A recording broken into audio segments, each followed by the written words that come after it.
I know it may not seem it at first glance, but this is the revised 18 model year Jaguar F-Type SVR. Up front are new LED headlights with indicators incorporated into the daytime running lights and a new bumper. There's updated LED rear lights, too. Inside there are a pair of lightweight magnesium-framed seats that shave off more than 8 kilos. There are also new trim pieces and Jaguar's InControl Touch Pro infotainment system with increased functionality and sharper graphics. If you fancy yourself as a track day warrior, there's even an app you can download that overlays your speed, revs, G-loadings and other information over footage taken with a compatible GoPro. Perfect ammunition for bragging to your mates down the pub. With no mechanical changes, there's nothing new to the driving experience. Unlike the Larry rear-wheel drive R, the Alpa SVR finds impressive traction despite having a potentially scary 567 bhp and 516 lb-ft of torque. Even pinning the throttle out of a low-speed hairpin fails to upset the SVR's balance. Don't think that makes it boring. Even with the electronic assistance still on, you can feel the tail edging wide before the SVR is reined back in again. Interventions are well judged and subtle, helping you carry serious speed around a track. You might trouble the ESC a little less if it wasn't for a throttle response that's a little too sharp for these feet.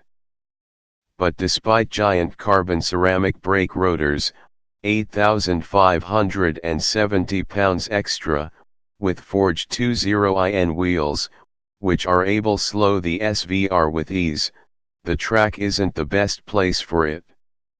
Even with everything set to dynamic, you still get a sense of the car's mass as you fling it into bends.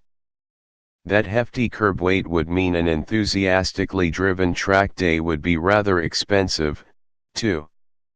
No, it's the road where the SVR feels most at home.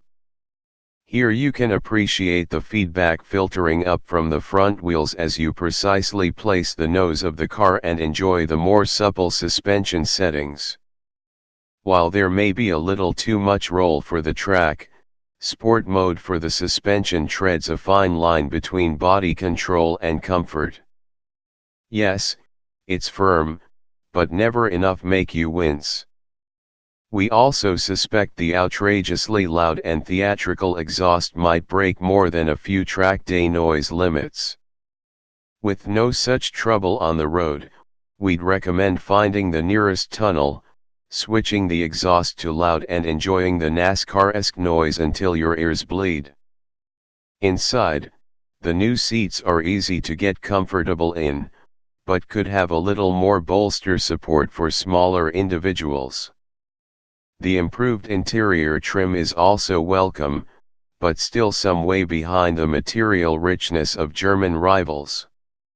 Likewise, the infotainment is sharper and more responsive, but iDrive and other rotary dial-controlled systems remain easier to navigate on the move than this touch screen. There's no doubt that the SVR is by far the most capable F-Type. Despite having not far off 600 bhp, it's far more usable in the UK than the regular rear drive R in less than perfect conditions, which if you hadn't noticed, we enjoy quite a lot. But, with a price that starts at £110,000 before you've even considered options, the competition gets very serious and very specialized. While we can certainly see the thuggish charms of the SVR, it would take a dedicated Jaguar fan to pick one over a 911 Turbo, Audi R8 or McLaren 540C. Ultimately, we still see the sweetest point in the range being the lesser models if an F-Type is an itch you want to scratch.